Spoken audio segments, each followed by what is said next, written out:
ഒരു ഈസി പരിപ്പുവട റെസിപ്പി നോക്കിയാലോ? കമോൺ. ഒരു 10 to 15 മിനിറ്റ്സ് പരിപ്പ് സോക്ക് ചെയ്ത് വയ്ക്കുക. ക്രഷ് ചെയ്ത പരിപ്പിലേക്ക് ഇഞ്ചി വെളുത്തുള്ളി ക്രഷ് ചെയ്തതും പച്ചമുളകും കറിവേപ്പിലയും കൂടി നമുക്ക് ആഡ് ചെയ്യാം.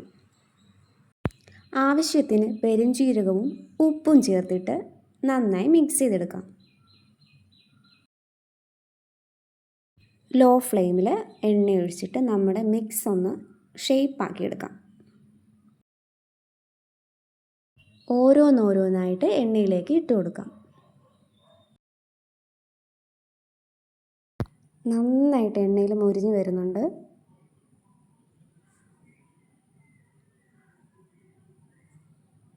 ഈ നേരം നമുക്കൊരു കട്ടൻ കൂടെ ഉണ്ടാക്കിയാലോ? സോസ് പാനിൽ കുറച്ച് വെള്ളം വയ്ക്കാം. പഞ്ചസാര ചേർത്ത് കൊടുക്കാം. നമ്മൾ ആദ്യം ഇട്ട വടകൾ നല്ല ബ്രൗണിഷ് കളറായിട്ടുണ്ട്. വെള്ളം തിളച്ചു. തേയില ചേർത്ത് കൊടുക്കാം. പരിപ്പ് വടയ്ക്ക് കട്ടൻ തന്നെയാണ് ബെസ്റ്റ് കോംബോ. നമ്മുടെ കട്ടൻ റെഡി ആയിട്ടുണ്ട്. നല്ല മൊരിഞ്ഞ ചൂടുവടയും റെഡി ആയിട്ടുണ്ട്. വാവ്!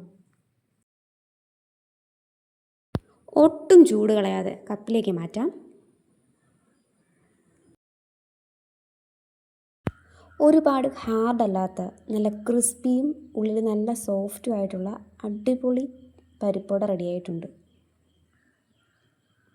കണ്ടോ എന്ത് സോഫ്റ്റാണ്. പരിപ്പുവട ആസ്വദിച്ച് കഴിച്ചുകൊണ്ടിരിക്കുക.